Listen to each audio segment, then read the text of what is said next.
I get the records, so everyone that didn't have their name badge printed, that's you. Just meet your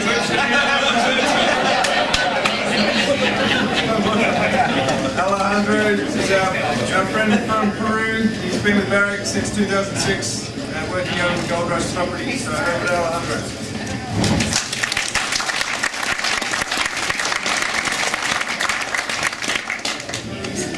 Hello everybody, thank you very much for spending time with me, and I would like to talk about this amazing project that we have been working on, and I would like to explain all the results that we have and a little bit of the history of this amazing project.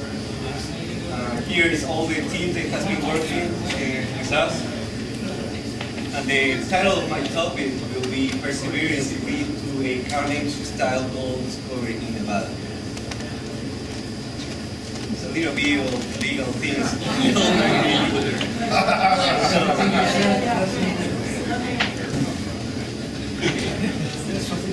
So the outlines, I will talk about the location of the project, Cortez camp, history, stratigraphy, geological model, interpretation, alteration and timing, and conclusions. And also I will explain why we are exploring this camp and why perseverance is an important role. The project is located in the north and southwest from Goldrush, and all those dots are the current properties and projects that we have around the world. Here you see on the left side all the operations that we have in the northern part of Nevada, and on the right side you will see the major gold trends and where is Cortez located. And Goldrush is located in the Battle Mountain Eureka Trend, and Goldrush is located in the Carnage Trend that contain more than 90 million ounces of gold, and Goldrush contain more or less 56 million ounces of gold. Probably everybody knows about this graphic, and the main rocks for Carnage-style deposits are the lower plate package. Most of the Carnage-style deposits are located in the little edge of the lower plate package between Goldrush Mountain Trust Fault. And the Goldrush is located here along the Goldrush Mountain Trust Fault. Okay, here is a picture of the Cortez mining camp. The Cortez mining camp hosts most of the features that Carlin deposit have. You have major gold trends. In this case, will be Battle Mountain Eureka trend. We have a local trend, it's called Cortez trend. We have a lower plate package, and the main focus of exploration in this camp was all those lower plate windows. And also we have low angle structures, architecture, Jurassic intrusive, Eocene magnetism. And we will be focused in this area that we call Cortez window, where it's located in Goldrush. And I will talk a little bit more about the projects around this window. Okay, zoom in that area, we have two gold styles of mineralization in this area. One is Carlin style, and examples are Cortez gold mine. This is what we started mining in 1969. And after that we have Horse Canyon and Cortez Hills. And the other gold style that we have in this area is epithermal style. That will be back on. And here's the location of Goldrush. And I will talk a little bit more about Horse Canyon, so keep in mind the location of this property here. So here is the aerial photograph of the area, the Cortez window. The mining began in 1860 with silver mining in Mantenado. And after that, we have been mining Cortez Peak, and also Pipeline, Gap, Cortez Hills, Horse Canyon, Pediment. And here's the location of Red Hill, Goldrush, that now is only one project, Goldrush Complex. So the importance of the persevering in exploration has been leading to continue exploring this area, and now with the discovery of this amazing project. And I will talk about a little bit more of Horse Canyon deposit in the next slide. In the beginning,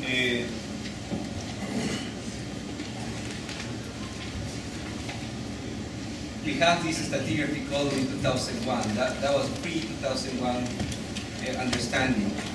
And when in that time, Roberts Mountain Formation was the major ore host for Carlin style deposits.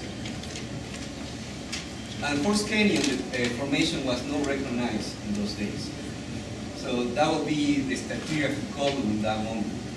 Upper plate and lower plate, and that would, the lower plate began with Windman Formation. So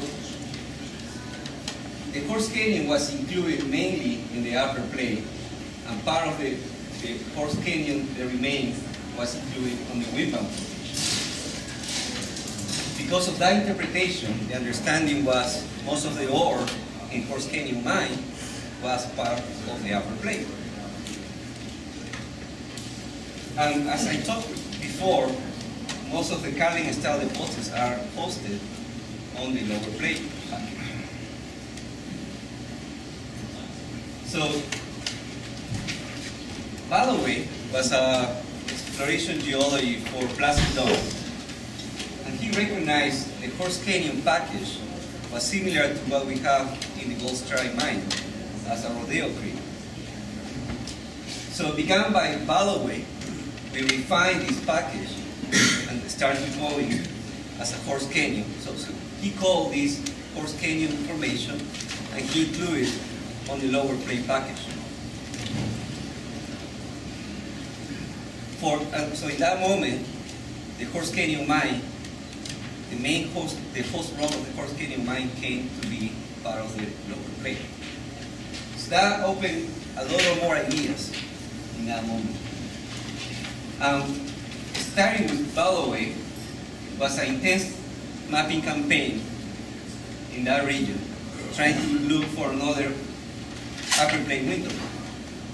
So we recognized this one, and from that point, we start a drilling campaign, trying to find a Horse Canyon ore deposit start.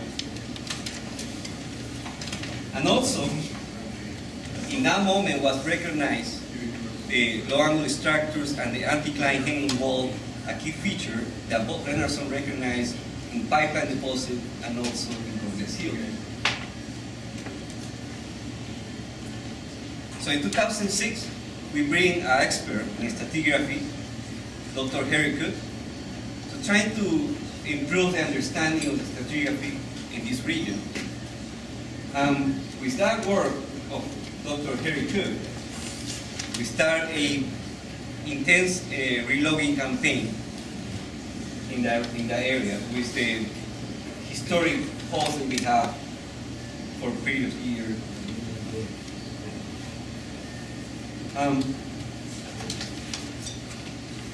In that moment, after I did the relogging, we start to building the geological model for this area.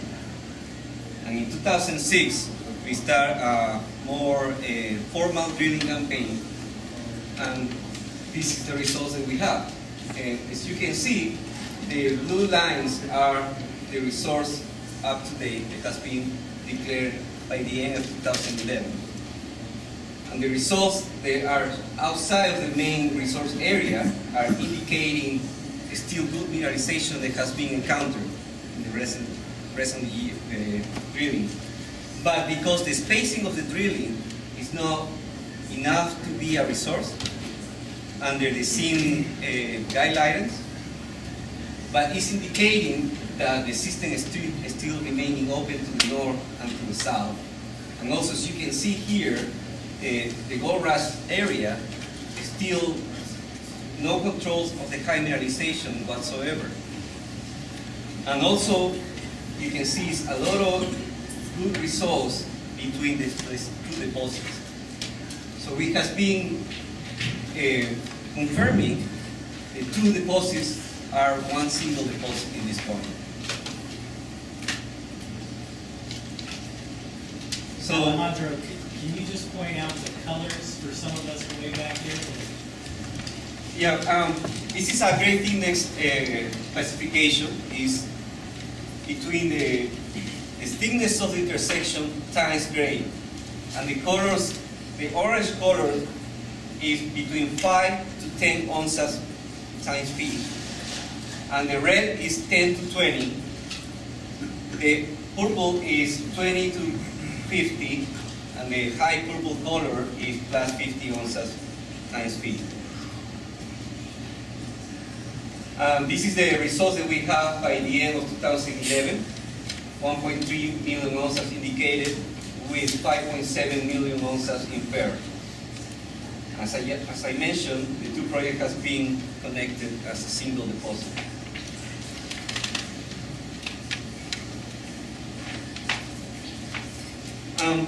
With the drilling that we have been receiving until today, we have been happy to announce that we have been double the results that we have been declared in that point. And by the end of the year, we will have a new update of the results model.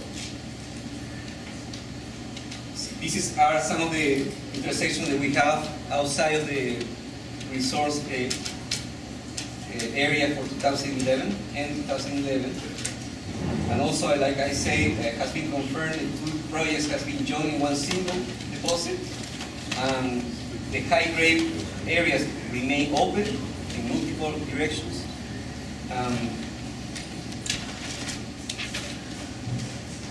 And I'd like to explain the three key things, the three important aspects for our drilling in this point. Number one is increasing the confidence that mineralization is continued between drill holes and getting better understanding of the grade distribution. That's why has been plenty in infill drilling, in particular in Red Hill, the mineralization coming close to the surface in that area, and also determining the deposits. Those two deposits connect, and we are now convinced that those two deposits connect together. However, we should notice the strong mineralization still remain open in some of the areas, and ongoing drilling will improve the drilling and the classification to these extensive areas will coming as a resource by the end of the year or so. I will talk in the next slide this long section A prime and B prime. And as you can see, the alteration of the footprint of this deposit is more than 3 miles. Here you can see in a long section the amazing magnitude of this deposit, and the northern part and the northern part and the southern part is still open, and it's a lot of gaps that need more intensity drilling. And the yellow colors are showing the main resource area by 2011 and 2011. And the deposit is more than 3 miles long, but the footprint is 4.6 kilometers, more than 3 miles long. What's the vertical scale on that? Well, it's a cartoon. You can have here pretty much from the alluvial to the top, more or less 150 feet cover. So that will give you a scale of this is probably around 150 feet. And here can be 1,000 plus feet lower.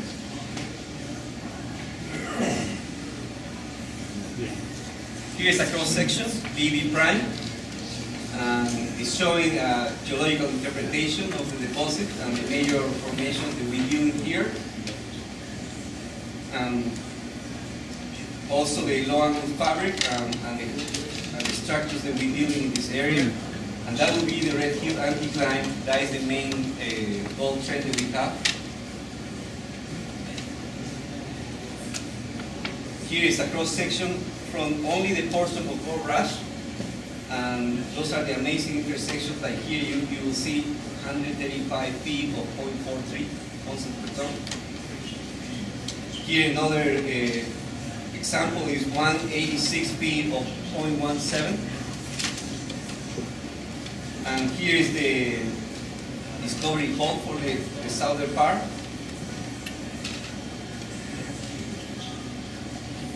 Okay, here is the alteration timing. We start with the carbonatization process has been creating a space for collapse brecciation, and after that the silica brecciation has been coming through and re-brecciate all this area, with following by a minor sulfide stage and following by a strong sulfidation and carbon remobilized stage. And in the end, you will have a calcite halo outside of the main ore system. In this deposit, we have two mineralization styles. One is the replacement style mineralization.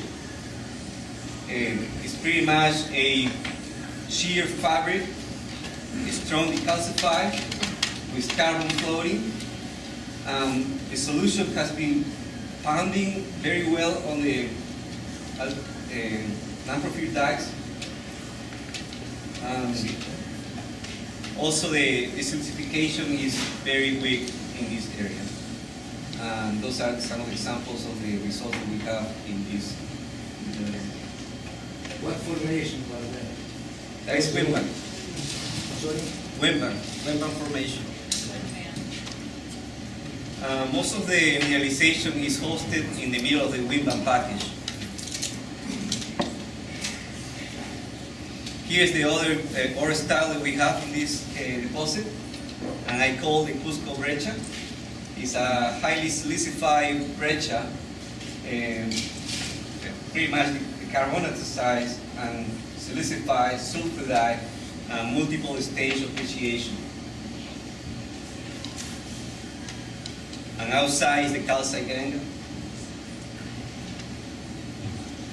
What formation was that? Can you tell us the formation of this one? Yeah. What formation? Everything is Wimban. Everything is in the Wimban formation. Horse Canyon. Okay. Yeah. No, Horse Canyon led to the exploration of this area because we thought it was upper plate package in the beginning, but now because that area has windows of lower plate package, we return to looking for these kind of deposits. Okay, my conclusions are Goldrush is a typical Carlin style deposit, and the system still remain open in multiple directions. And by the end of the year, we will have a significant increase of the resource. Perseverance is very important in exploration. With a good understanding of the deposits and that you have around, like understanding of the low angle structures are a very key important role in these deposits, and also anticline hanging walls are key factors, has been toward to these new discoveries. I'd like to say thank you for all the team of Veritas, all the members that have been working in this deposit, and for the amazing work that they have been doing. Thank you very much. For love of the game.